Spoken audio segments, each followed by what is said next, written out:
Embodied Love. I hope the previous talks have helped you to gain a wider and clearer perspective, and more important, a more conscious experience of who you are and where this game we are in together called living is all about.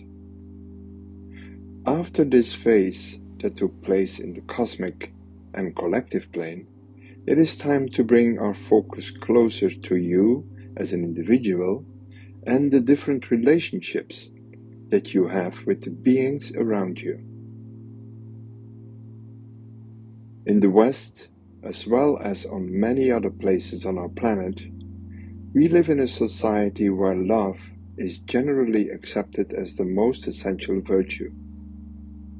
In this same idea, the place inside where this love is to be found is the heart, and where we seek this love is in a variety of relationships. Love life, family, friendships, but also pets, nature, or a place you feel deeply connected to. What would life mean without the presence, or even the hope for love? Altogether a beautiful and truthful intent, if it were not that the way we approach, or better, desperately chase for love, as well as the psychic charge we put into it, makes love almost impossible. I say almost, because when we look at the people around us, we actually rarely see somebody who is in a sustainable state of love. It is quite exceptional, but it is possible. It is our natural, divinely given state for each of us. It is clear that we don't really understand the nature of love. So let me take you a bit deeper into this intriguing and mysterious topic. First of all, love is not an emotion. Through our forgetfulness about direct experience of the core soul virtues present in each human being, we have made emotional copies of them, not realizing the dual nature of this emotional love. If we follow this emotional love wave, it is like pushing the pendulum to one direction, acting as if we don't know that it will naturally come back to the middle. I am talking here about when the positive charge we have put into love changes in its negative counterpart, showing in emotions as sadness, fear, resentment, worry, and so on. I'm sure you've been there. This does not mean that in that situation the true love has left you. It simply got polluted by emotional attachment, leading to expectations, changing love from a pure soul light to a dualistic emotional projection. This kind of love is nothing more than a fake replica of the real deal.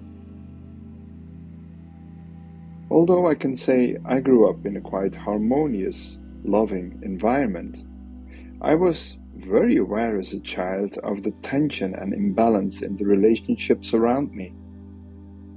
At that time, I did not understand what it was. I just noticed it was different than the place where I come from, than nature, than looking at the sky, than the sound of the birds.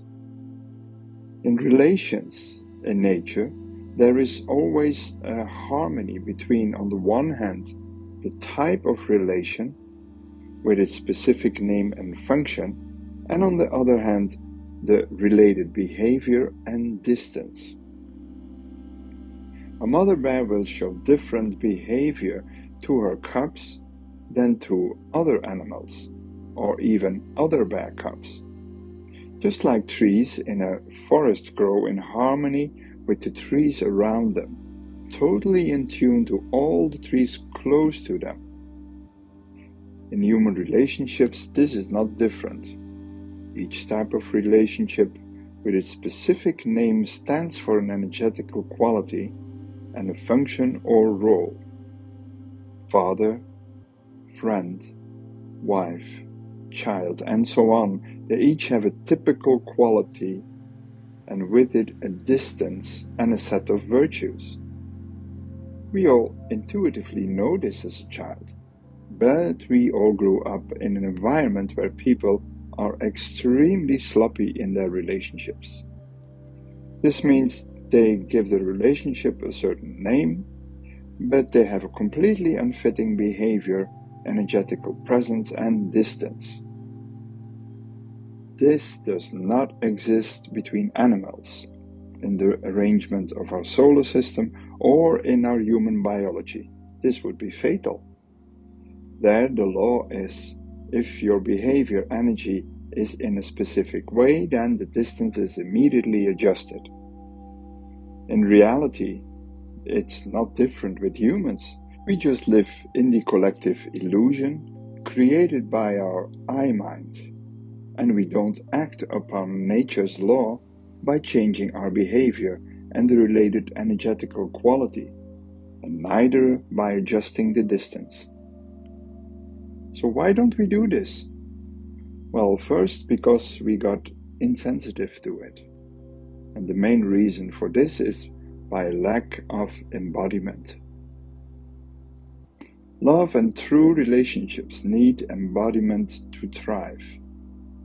In the previous talks, I've already shared with you about the disembodied species that we modern humans are. Well, that leads us to trying to organize our lives mentally. This works to a certain degree in the world, but it does not work on the soul level and in real relationships.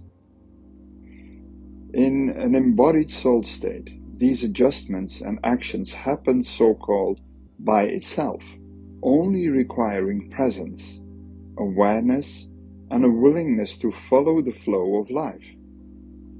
Without this, relationships become really hard work, resulting in relationships like cut flowers in a vase.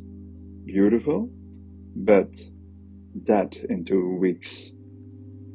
In nature, flowers may also only last for a few weeks, but after this, the beauty is not lost.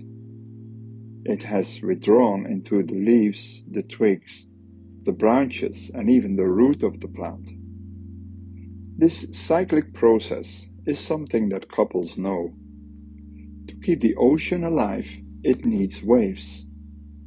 Many couples get crazy of this fluctuation in distance between the two lovers, blaming each other for something that is a natural process and even necessary to keep the relation alive.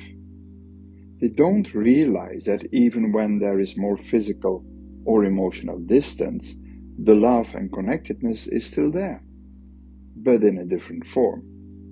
It requires stillness and embodiment to feel this, a quality that is required to let true love awaken. The symbol of the point in the circle, where I have talked about during the previous recordings, can also help to clarify what embodied love really is. The circle is the symbol for spirit and the related conscious state of mind. The point is the symbol for matter, presence, and embodiment. Love is the light, or the virtuous quality related to the soul that fills the space between the circle and the point. While the circle represents the all, the point is the one, related to the virtue truth.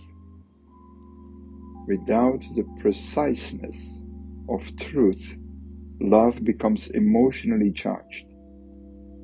Without the unifying quality of love, truth becomes a principle and no longer a virtue. Love is the light of truth. Truth is the essence of love, and consciousness makes it all possible.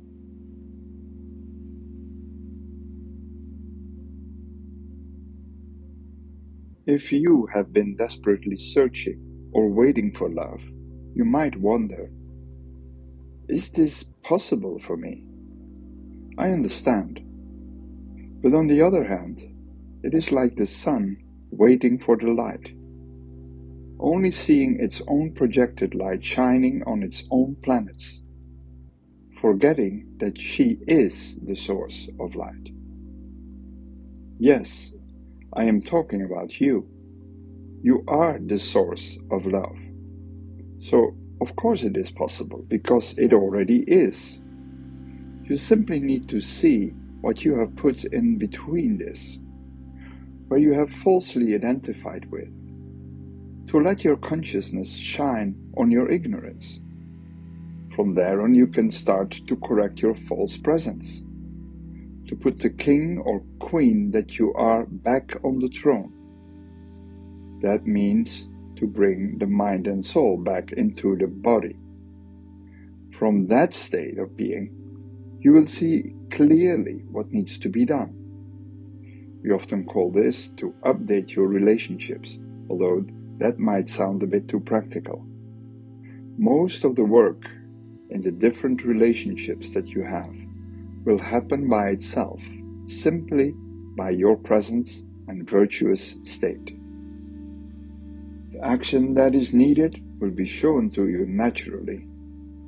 Most relationships will get a much higher, more virtuous quality. And yes, some people will leave or move to a bigger distance, while others will come closer. The most important thing you can do is to follow this natural process, to follow the way of life, and let the ecosystem of your relationships unfold, making life deeply fulfilling. Or as my mentor called it, the gratitude to be human, for humans, with humans. Thank you for listening.